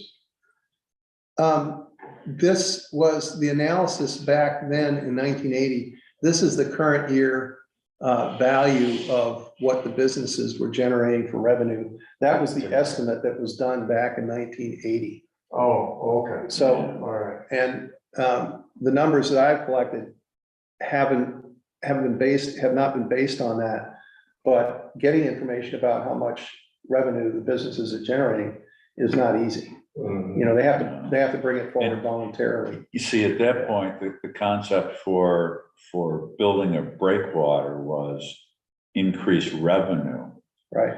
And that's how you got federal funding, It is still. okay? Yeah. Well, now it's sea level protection. Well, yeah, but I mean, the way the Army Corps decides where to put stuff Yeah, is based on the economic impact.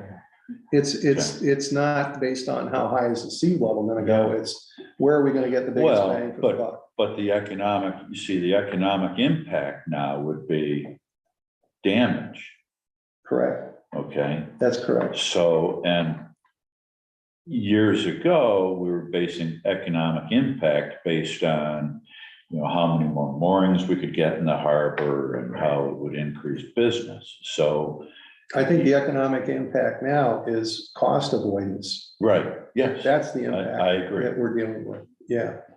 But yes, I agree with that, everything you said. Yeah, so anyway, we all know that there was discussion with the Army Corps as recently as 2017, and then 2022 proposal was withdrawn.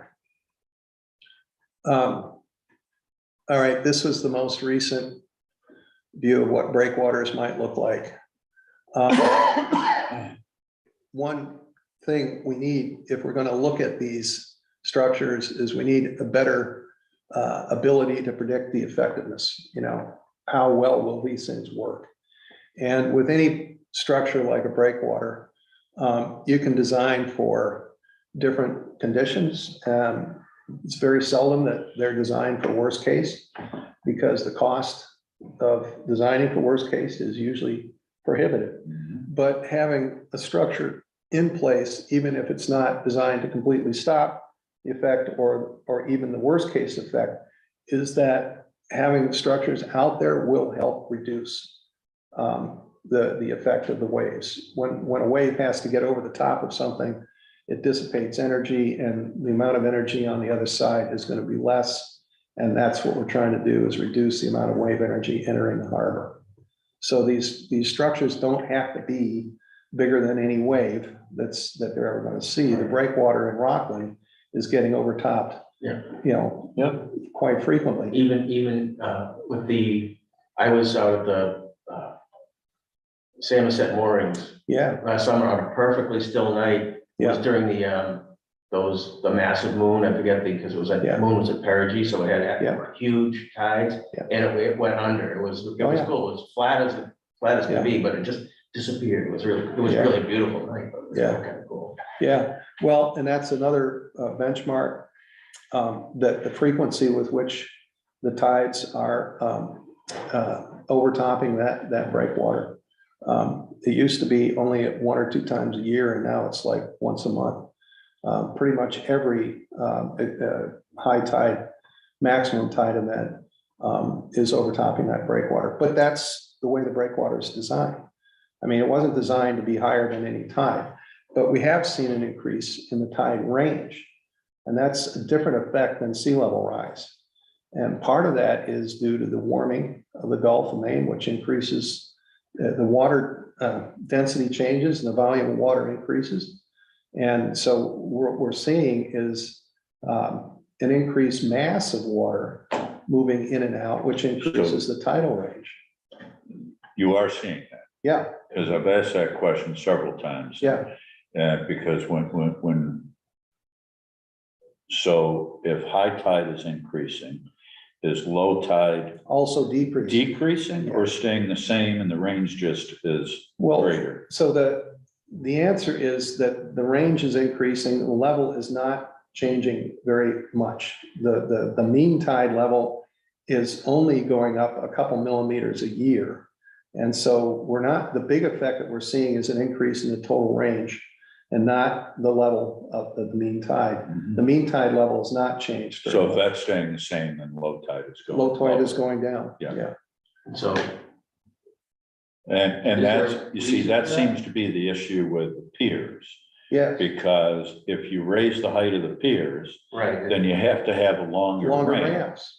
And it doesn't work with the dimensions. Yeah, So that's Yeah. something that needs to be figured out. it is. Yeah. so what would be the cause, of a range of tides? Well, that's, so I'm Because gonna, I don't know how, I know water temperature changes the density, but that would, which increases the volume. So basically, you're moving a greater volume of water in and out with every tide cycle, just because the total volume of water is changed. So, I don't. that's an interesting concept. I mean, I would think the effect of the moon and the sun would change Yeah, the height of the tides, Well, not yeah, think the of it, volume of water. well, it's, yeah. But I don't know, that's- I'm gonna tell you that the answer on this is still open. I'm giving some hypothesis here that hasn't been proven, but we know that it's happening by looking at the records of the tides themselves. But it seems to make sense, you know, if Yeah. you've got a surge going out and Yeah. it's a greater surge going out, Yeah, it's a it dynamic sucks system. more out. Yeah, yeah, okay, yeah, It- you're it's- moving a higher, bigger volume. of Yeah. water out. yeah, it's like a pendulum. If you don't change the length of the pendulum, but you increase, the displacement, it's gonna oscillate at the same frequency, but the displacement is gonna be greater. So that's basically what we're seeing here with the tide. It's being stimulated, but part of the effect is change in water density because of the change in temperature of the Gulf of Maine. And those effects are not really, I can't point to any studies recently or even in the past, but it's my question is what is causing it? Because we are seeing it. Well, it's a surge because I know on the Peace River in Florida, when they had the hurricane down there, it sucked all the water out of the Peace River. Yeah, So it was a great hurricane hole, yes, and because you were stuck in the mud. yeah. Well, I mean, one of the effects we're seeing is as the storm increases, frequency increases, then there's more low pressure systems moving through. And the low pressure has a big effect on both dragging the tide in and also taking it out. So, all of these effects are playing in. We're seeing some very large scale events that we don't really understand fully. But one of the things we're trying to do is put, and this is really what I was trying to get to with this group, is that we're putting, there's a proposal from Northeastern University to put wave buoys outside, one outside and one inside the harbor. And we're looking at the possibility of a wave buoy out here to the east of the ledges and or possibly to the south of Curtis. And we may start off to the east and then move it to the south. But we're also possibly going to try to put one inside the harbor. And that's the more difficult problem because you don't want to interfere with the traffic. But these would be tethered buoys. And they have GPS transceivers, and they would be communicating the data back to through the web and satellite communications back to Northeastern, and they would be processing the data. And so we would actually be able to measure the wave environment out here and off the harbor as well as in the harbor. But that measurement information is really needs to be over a long period of time. We're trying to do this over a period of a full year. But the idea is that they'll use that data to calibrate the mathematical models that they have to predict wave action. So can you just attach those to a none? Yeah, A They- navigation board, yeah, or- talking to the Coast Guard is they don't. They don't want that, They yeah, don't want okay, that. that's ours, that's ours to play. with. Cormorants Yeah, only. yeah, Gotcha. Yeah, and they don't basically care much where these things are as long as they're not interfering with their operations. You know, if you get in the way of a commercial or a pleasure craft and one of these things gets damaged, it's your problem. You know, the Coast Guard doesn't really want to be involved in it. They don't care much about it. You know, it's not really an obstruction because the buoy isn't going to do damage to the boat. It's the boat doing damage to the buoy. You know, these things are only about, 18 inches in diameter. They're made of plastic. So, And they're tethered to the bottom like a lobster. tethered to the Like a bottom. lobster buoy. Exactly. So what I really wanted to talk to the group about, and, is the fact that we're doing, there's a plan to do this starting in around the end of June to get these buoys out there.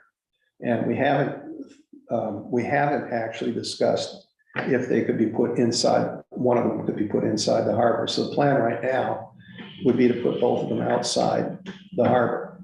But it would also be good to see just how much waves are getting broken up by the ledges and by this Dillingham to Curtis Island shoal, to be able to see what natural protection we have from the. The yacht club used to have something that was measuring tides or on a Yeah. continuous basis, and that stopped for some reason. I don't know what happened. I was asked that earlier. What happened is that there was a commercial supplier that was trying to sell these things. And they offered to put one at Camden Yacht Club at no cost. And then once that 1 year trial period ended, the yacht club was given the privilege of buying one. And that's where it ended. Because there were 10 places in Penobscot Bay, Yeah, and so that's what they were doing, trying to get all these yeah, towns to buy them. yeah. And they were not terribly successful. The company that's doing that. But we are, part of this plan is that we would again put a water level gauge that it would be mounted at Camden Yacht Club Okay. again. This time in a little different location perhaps, but we need to get it somewhere where the waves aren't going to reflect and be Oh, yeah. exciting it. This is a surprisingly complicated matter, is to find a location for one of these gauges that's going to be suitable. But I think we have a place along the pier, along the wharf there at Camden Yacht Club. So anyway, that's what's going on. That I mean, the rest of this is just, more. These are the different, proposals that have been made in the past. Jim, you talked about Northeast, is that Northeast University? Northeastern, yes, Eastern University yeah, in Boston. has a program, and they want to install buoys at locations Yes, in or outside of the harbor. yes. Is there some review process at any level before that actually is done? Well, so if they're outside the harbor, the only authority on it is the Coast Guard. And having been in contact with the Coast Guard, we've gotten the application, and we've filled it out. And the Coast Guard just wants to know who to call. If there's any issues or matters having to do with the buoy. So it's just basically registering it. Yeah, and then they'll put it out in the notice to mariners. And that's as much as they've asked for. Good. Yeah. And I mean, the other thing is I want to keep this group informed about, you know, what's coming out of this study. I mean, it's gonna be a while before we get anything useful, because it takes long-term data to be able to. Well, and that's the thing, we're starting now. Yeah, We don't have any historical data of this nature of this nature, that's to correct. rely on. Yeah. But so, just to comment on that, it is absolutely correct.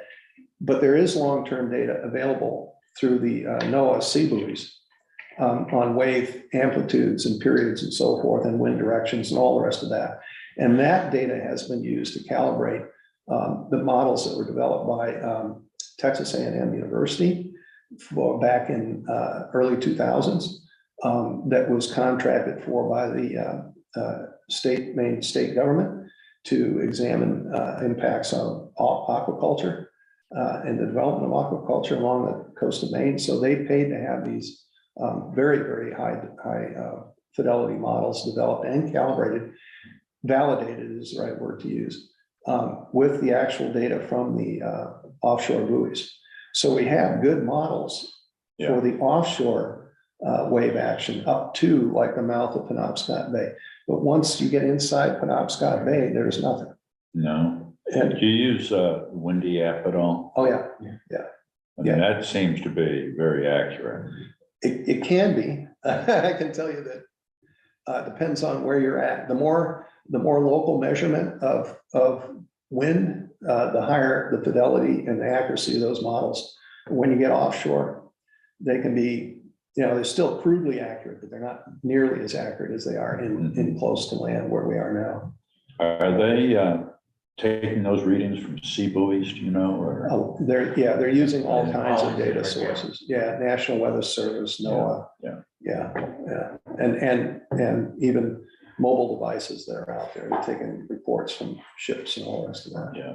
There's another one, Predict Wind, that I use as well. Yeah, I've used both of them. Yeah. I mean, I give you an example right now is the race that's being run off. They call it the ocean race. They're coming into Newport and they're coming up from Brazil. And they're on the end of that leg of the race.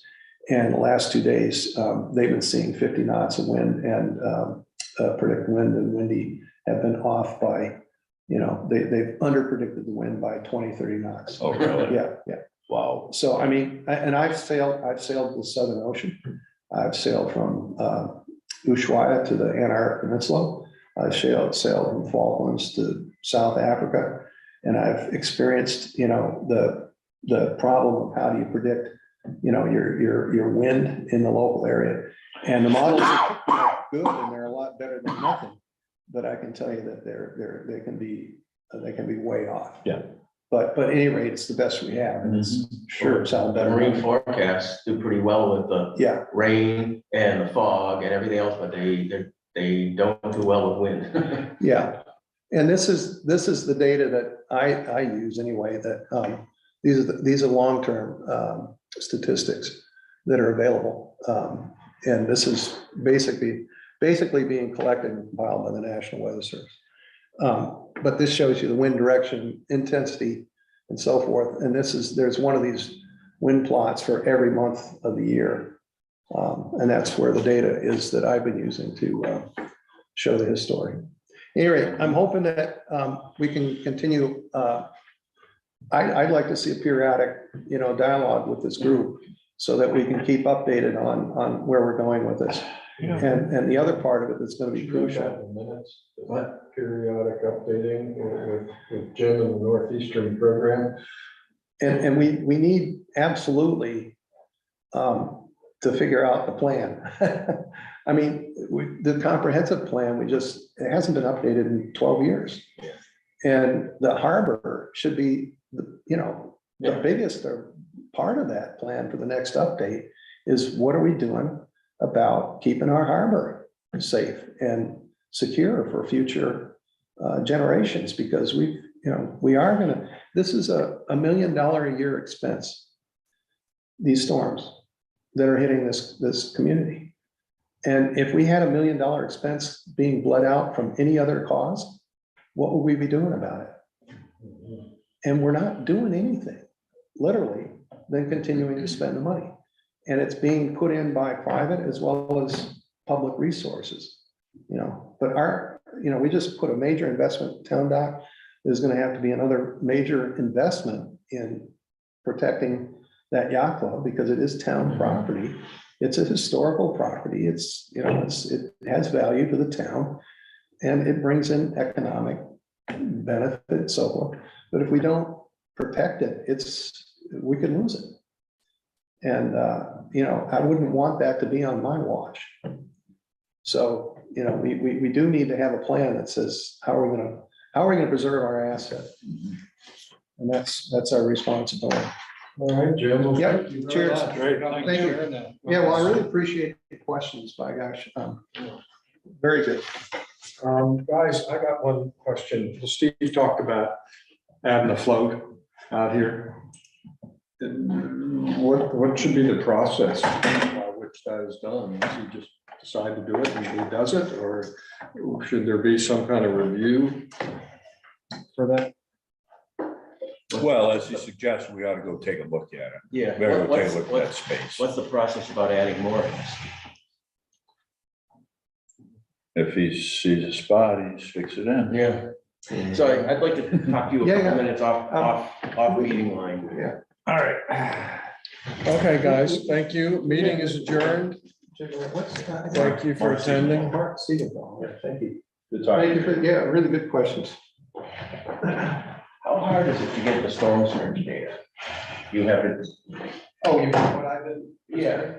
Well, it's a lot of data mining, I would call it. What I have been doing is, I've been taking what's reported by NOAA, on Okay. NOAA tide and current website. And then I extrapolate basically between in Portland and Bar Harbor, Yeah. and we're closer to Bar Harbor, so I bias that with Bar Harbor data. I'm looking at that and other places where it's reported around the area like Pulpit. Yeah. But Oh. Pulpit doesn't have a gauge. And the only other tidal gauge I'm aware of is in the area is Vinyl Haven was trying to get one.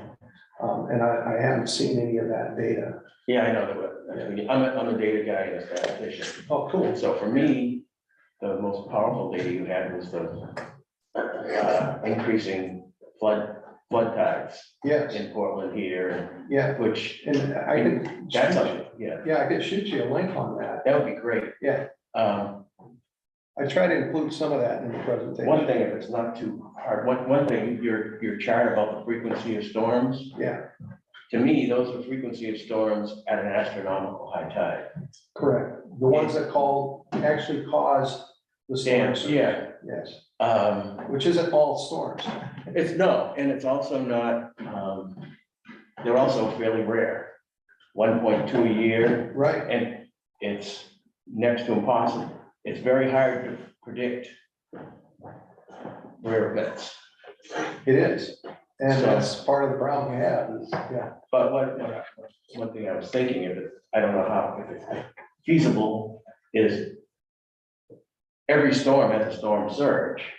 If it comes in at low tide, it Correct. still might be a 2.5. there's still a variation. Right, so. Yeah. Maybe do it for all storms. And then you could show the frequency is increasing and then half a dozen a year. And that's still fairly rare, but it's a lot. You might be able to notice a bigger trend.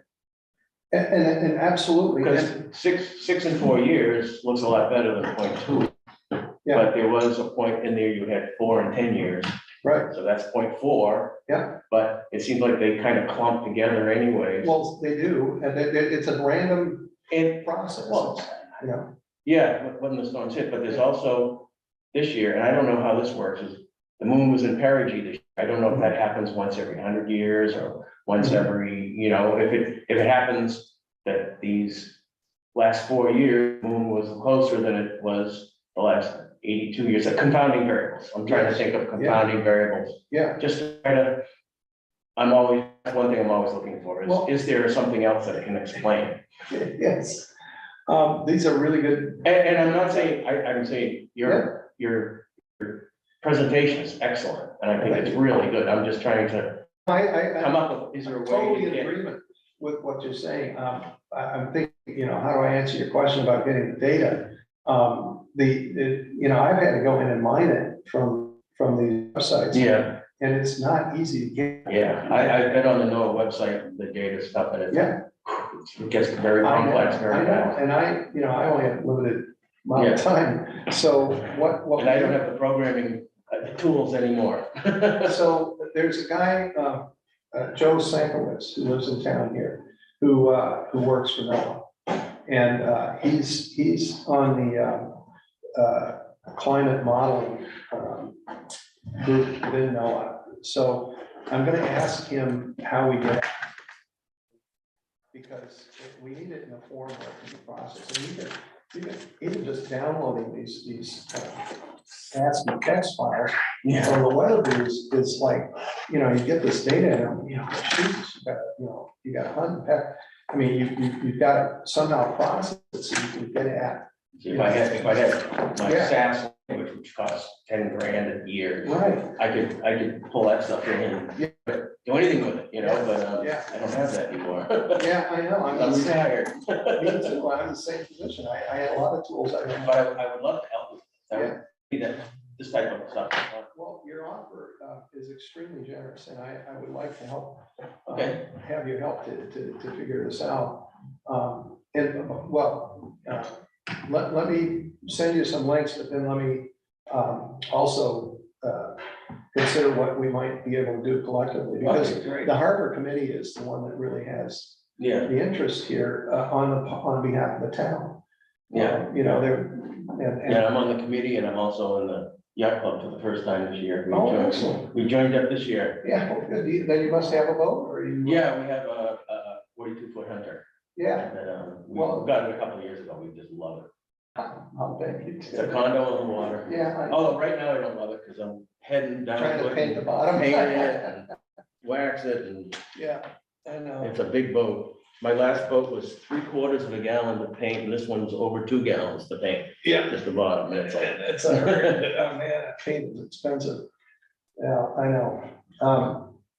Well, I've got your email from the harbor committee correspondence. Okay, So I'll shoot you mine. And Great. we can start a dialogue on this, but great, yeah. excellent presentation. Well, thank you. And you've done, I can tell you've done a lot of work on this to get this. Well, I ready. have, and also the point is, some of it's overwhelming. Yeah, There's, people really need to get, the bottom line, but the issue about, all the hype around, the Greta Thunberg, yeah. spiels that have been going around, I really appreciate that. It's not always helpful. To me, yeah, exactly. To me, the answer to the hype is data and Yeah. analysis of the data. Yeah. Trying to come up with Yeah, models that will predict to some extent. yes, and these wave models are, what I worked on when I was a graduate student. No, cool. And, it's really good stuff. I love it. That's part of why I'm doing this, is because I really enjoy the technical aspects of it too. Can we get out here? Yep.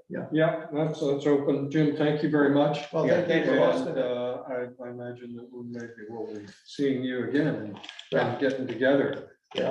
Today's meeting was the poorest attendance. Yeah. Well, definitely. I ever know, seen. I was really disappointed that Sophie didn't stick around. And, Because, and I know what Steve did, he's a busy man, but, and then so is Sophie, but I was hoping she would see some of But this. usually everybody's here for the meetings. Yeah, right. We've got 5 + 2, 7. Usually 7, Sophie sometimes and- 6. And Steve, that's 9. So a full meeting is 9, and this Yeah. is the lowest attendance ever. But, Well, And this is Thank you. probably the most interesting. Yeah, right. thing we're getting. you got your stick? I did, All yeah. right. I tried to, Audra, I can't find her. Yeah, I think if I just shut the top on this, it'll So, power itself down, if but I use